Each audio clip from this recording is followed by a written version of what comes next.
Linear equations in one variable. इस video में हम लोग क्या सीखेंगे? सबसे पहले हम लोग वेरिएबल जानेंगे कि वेरिएबल क्या होता है, फिर उसके बाद कांस्टेंट और अलजेब्रिक एक्सप्रेशन क्या होता है हम लोग ये भी समझेंगे। उसके बाद एक इक्वेशन किसे कहते हैं इसे भी समझेंगे, और linear equation in one variable क्या होता है, एलएचएस और आरएचएस क्या होता है, इसी इक्वेशन का सॉल्यूशन या फिर रूट किसे कहते हैं, और इक्वेशंस को सॉल्व करने के लिए बैलेंसिंग मेथड और ट्रांसपोजिंग मेथड क्या होता है ये भी समझेंगे, और इनका यूज हम लोग कैसे करेंगे ये भी एग्जाम्पल के द्वारा समझेंगे।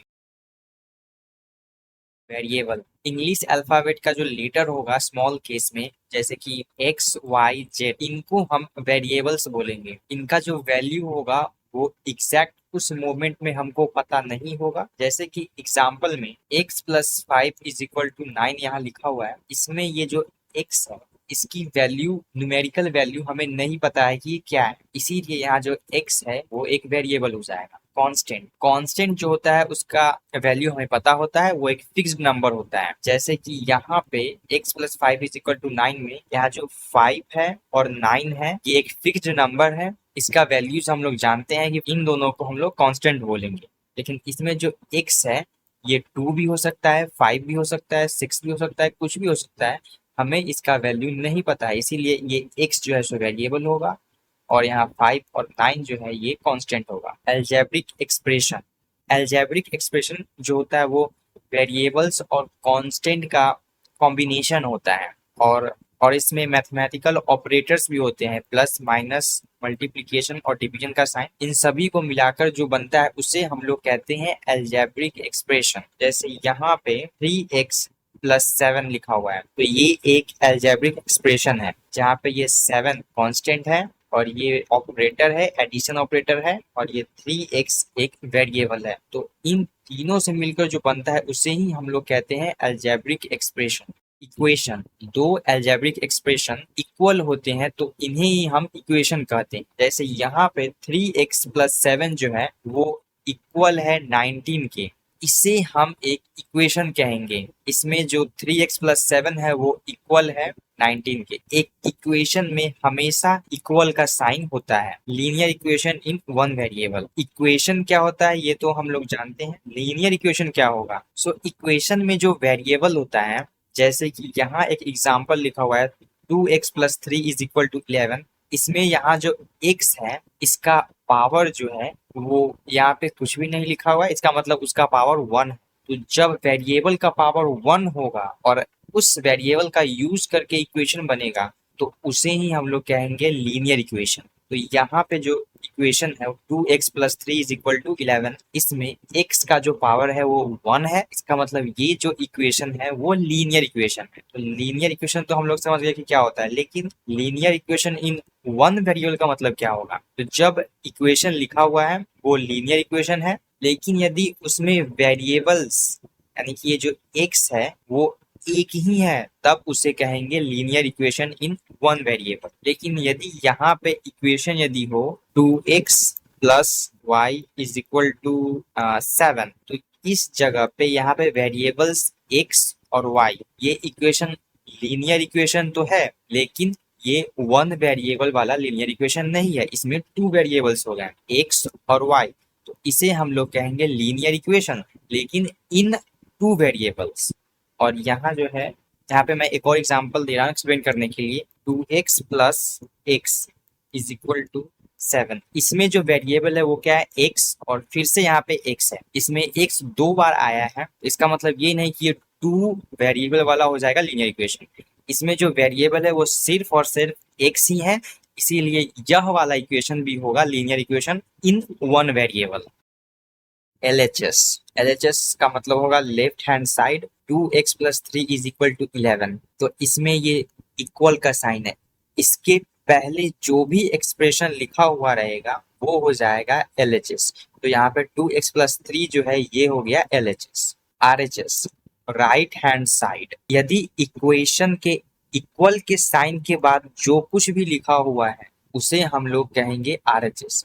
तो इस वाले इक्वेशन में 2x + 3 = 11, यहाँ जो 11 है वो हो जाएगा हमारा RHS।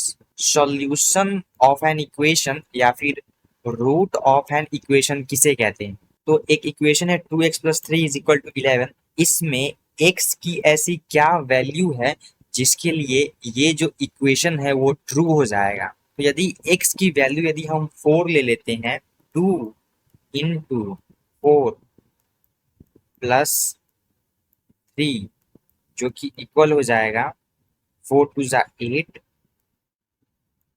प्लस 3 जो कि इक्वल है 11 के। तो यदि x की वैल्यू यदि हम 4 पुट कर देते हैं LHS में, तो इसको कैलकुलेट जब हम लोग करेंगे 2x+3 को, तो वो 11 आता है जो कि RHS के बराबर है।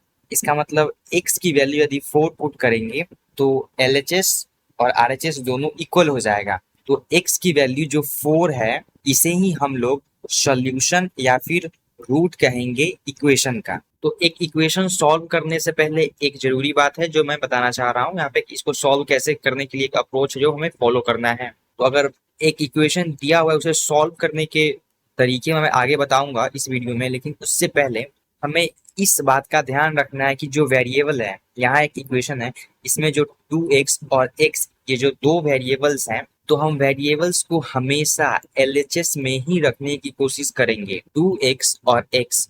तो यहाँ पे 2x जो है वो पहले से ही LHS में है और ये जो x है वो RHS में है।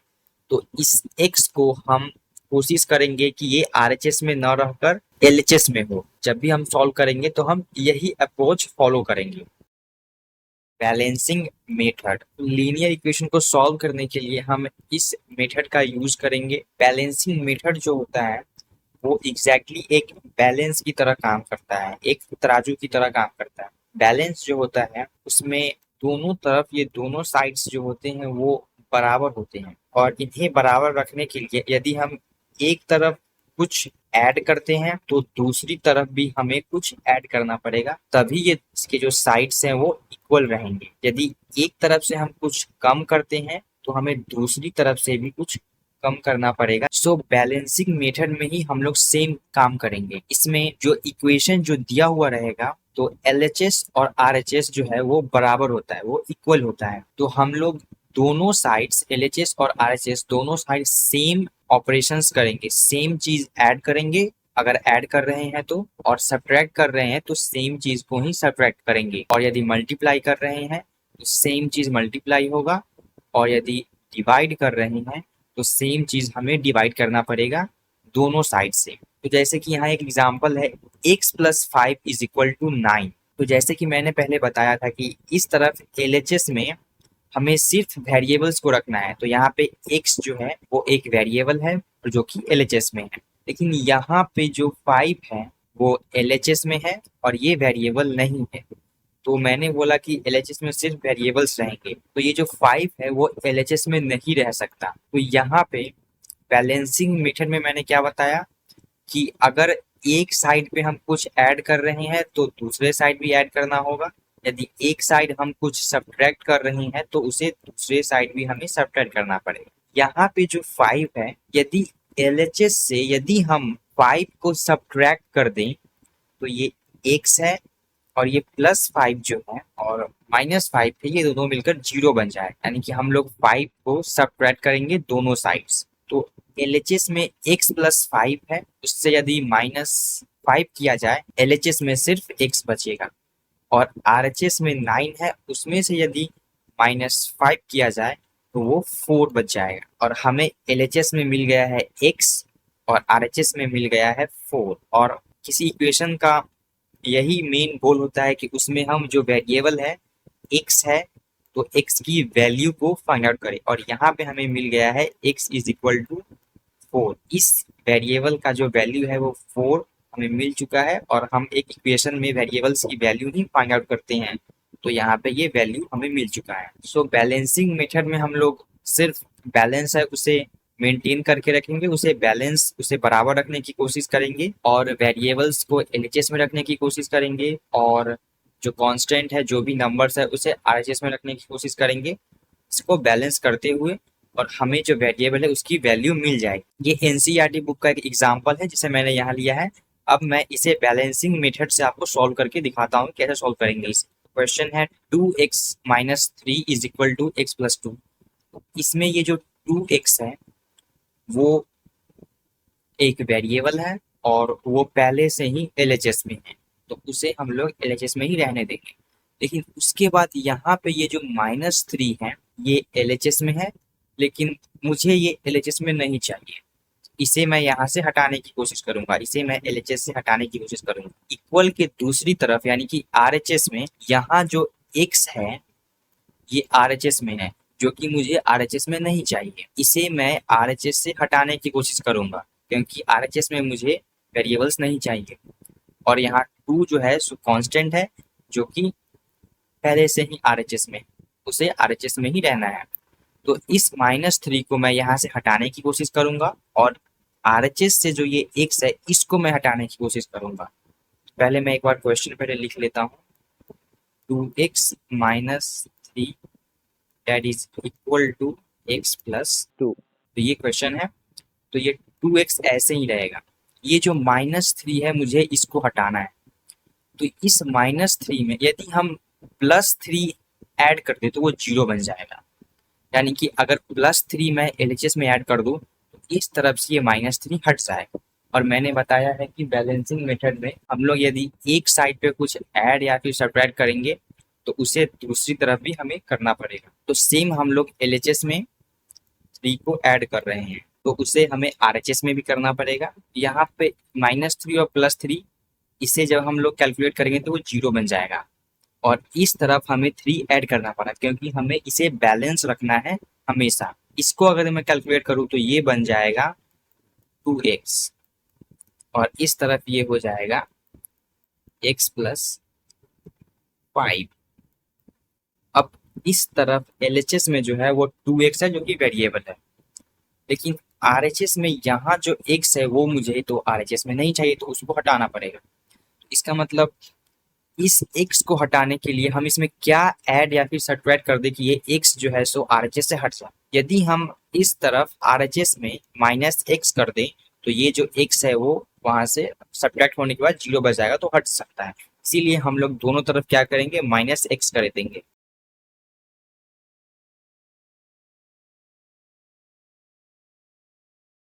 यहाँ पे x से यदि मैं सब्ट्रैक्ट कर दूं x तो ये बन जाएगा 0, यानी कि मैंने वेरिएबल्स को RHS से हटा दिया है। और इस तरह भी हमें वो सेम ऑपरेशन करना पड़ेगा क्योंकि हम लोग बैलेंसिंग मेथड का यूज कर रहे हैं और इसमें हमें इसे बैलेंस करके रखना है इक्वेशंस को। इसको यदि मैं सॉल्व करूँ तो यहाँ पे जो x है वो 2x है, यानी यहाँ पे 2x है और सब्ट्रैक्ट हो रहा है 1x, तो यहाँ पे बच जाएगा x। और इसे जब हम कैलकुलेट करेंगे तो ये बन जाएगा 0 और ये हो गया 5। तो यहाँ हमें x की वैल्यू आ गई 5 और ये सारे जो लाइंस है वो सब इक्वल है, इसीलिए यहाँ पे ये साइन हमें देना पड़ेगा। या फिर और भी लिख सकते हैं यहाँ पे ट्रांसपोजिंग मेथड। तो ट्रांसपोजिंग मेथड जो है वो बैलेंसिंग मेथड का ही एक शॉर्ट फॉर्म है, शॉर्ट वर्जन। इसमें हम क्या करते हैं, तो ट्रांसपोजिंग मेथड में हम लोग क्या करते हैं कि टर्म्स को यानी कि वेरिएबल्स और जो कांस्टेंट है उसे शिफ्ट कर सकते हैं। शिफ्ट करने का मतलब यदि वो LHS में है तो उसको RHS में ले जा सकते हैं और यदि वो RHS में है तो उसे हम LHS में ले जा सकते हैं। यानी कि टर्म्स को शिफ्ट कर सकते हैं LHS से RHS में और RHS से LHS में। लेकिन जब हम शिफ्ट करेंगे तो उसके साइन जो है वो चेंज हो जाएंगे। यदि वो प्लस में रहेगा तो माइनस में हो जाएगा और यदि वो माइनस में है तो प्लस में हो जाएगा। और यदि जो टर्म है वो यदि मल्टीप्लिकेशन में है तो डिवीजन में हो जाएगा और यदि वो डिवीजन में है तो मल्टीप्लिकेशन में हो जाएगा। तो यहाँ पे एक एग्जांपल है, इसे हम समझने की कोशिश करते हैं। इसको सॉल्व किया गया है ट्रांसपोजिंग मेथड से। x+5 इज इक्वल टू 9, तो ये एक इक्वेशन है और इसमें LHS में ये x एक वेरिएबल है और 5 एक कांस्टेंट है। तो इस +5 को हम लोग शिफ्ट कर देंगे, इस टर्म को हम लोग LHS से RHS में शिफ्ट कर देंगे। तो ये +5 जो है वो जैसे ही RHS में आएगा वो माइनस में चेंज हो जाएगा। यहाँ पे भी मेन ऑब्जेक्टिव जो है वो सेम ही रहेगा, हमें जो है सो LHS में सिर्फ वेरिएबल्स को रखने हैं, बाकी जो भी बचेगा कांस्टेंट ये सब, वो सब आरएचएस में जाएगा। तो जैसे ही हमने +5 को आरएचएस में ले जाते हैं तो उसका साइन चेंज हमें करना पड़ेगा और वो -5 हो जाएगा। फिर 9 -5 को यदि हम कैलकुलेट करते हैं तो वो 4 आ जाता है, इसलिए x की वैल्यू यहाँ पे 4 आ जाती है। मैं इस एग्जाम्पल को सॉल्व करके दिखाता हूँ ट्रांसपोजिंग मेथड से। और हम लोग क्वेश्चन जब सॉल्व करेंगे तो ट्रांसपोजिंग मेथड्स का ही यूज करेंगे। इस क्वेश्चन को मैं यहाँ से एक बार फिर से लिख देता हूँ।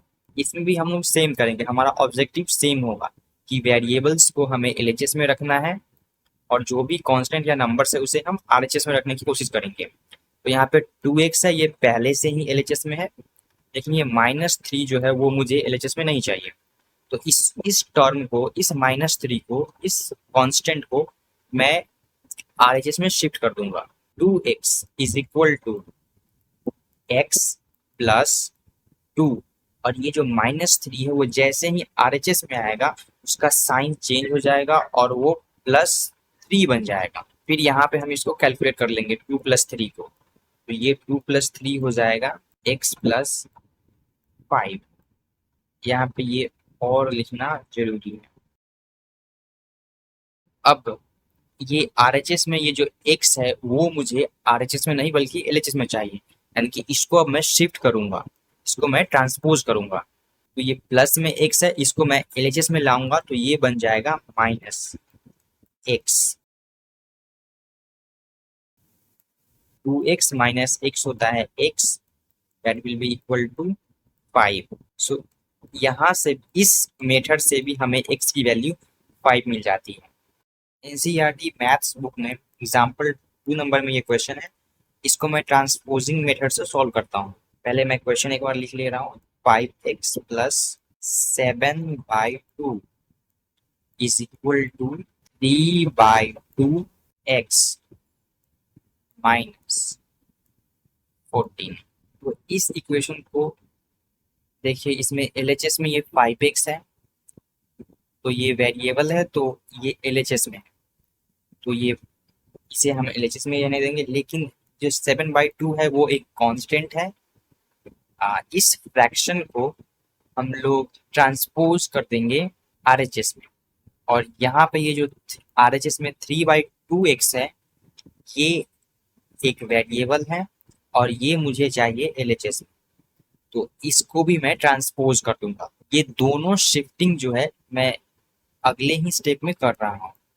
तो यहाँ हो जाएगा 5x, और इसको यदि मैं आरएचएस से एलएचएस में लाऊंगा तो उसका साइन चेंज हो जाएगा और ये हो जाएगा 3/2x इज इक्वल टू, यहाँ पे ये -14 जो है वो पहले से ही है तो उसको हम पहले लिखेंगे और इसे बाद में हम लिख सकते हैं, लेकिन मैं इसे पहले ही लिख रहा हूँ। और ये जो 7/2 है ये पॉजिटिव है, प्लस में है, ये जैसे ही आरएचएस में आएगा ये निगेटिव हो जाएगा। अब हमें यहाँ पे सिंपल सा फ्रैक्शन का जो सब्ट्रैक्शन होता है वो यहाँ पे करना है, ऐड सब्ट्रैक्शन जो भी होता है इसको यहाँ पे करना है, और इस तरफ भी हमें फ्रैक्शन का जो सब्ट्रैक्शन होता है ये करना है। यहाँ पे हो जाएगा ये 10x - 3x that is equal to,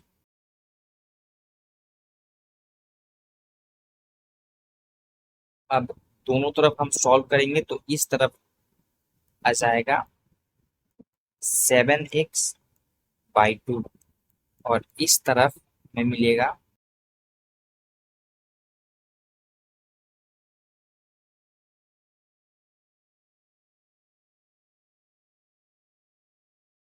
इस आरएचएस में यहाँ पे एक कांस्टेंट है, लेकिन एलएचएस में यहाँ पे 7x/2 है। तो इसमें ये जो 2 है हम लोग इसको शिफ्ट करेंगे आरएचएस में, तो ये जो 2 है वो बटा के नीचे है यानी कि डिनोमिनेटर में है। तो इस 2 को जो कि डिवीजन में है हम लोग इसे यदि शिफ्ट करते हैं आरएचएस में तो ये हो जाएगा, इस तरफ बचेगा 7x और इस तरफ जो पहले से है उसको मैं लिख दे रहा हूँ 35 -35/2। और ये जो 2 है इसको मैं शिफ्ट करूंगा, वो एलएचएस में डिवीजन में है, तो इस तरफ ये आ जाएगा मल्टीप्लिकेशन में। फिर आरएचएस को यदि मैं सॉल्व करूंगा तो ये हो जाएगा 35। ये 2 से 2 जो है सो यहाँ पे ये कट जाएगा। अब एलएचएस में 7x है, यहाँ पे मुझे ये जो 7 है ये 7 नहीं चाहिए, ये जो x है मुझे x की वैल्यू फाइंड आउट करनी है, इसीलिए मुझे इस 7 को हटाना पड़ेगा यहाँ से। इसको भी मैं शिफ्ट करूंगा तो यहाँ पे ये 7 जो है वो x से मल्टीप्लाई हो रहा है, इसीलिए यदि इस 7 को यदि मैं शिफ्ट कर दूं आरएचएस में तो यहाँ पे सिर्फ x बच जाएगा और इसका वैल्यू हमें मिल जाएगा। इसीलिए मैं आगे लिखूंगा x इज इक्वल टू -35, और यहाँ पे 7 जो है वो मल्टीप्लाई हो रहा है, और जैसे ही ये आरएचएस में आएगा ये डिवीजन में चला जाएगा। हम लोग ट्रांसपोजिंग मेथड में इस बारे में बात कर चुके हैं। तो x की जो वैल्यू आ गई वो हो गई -5।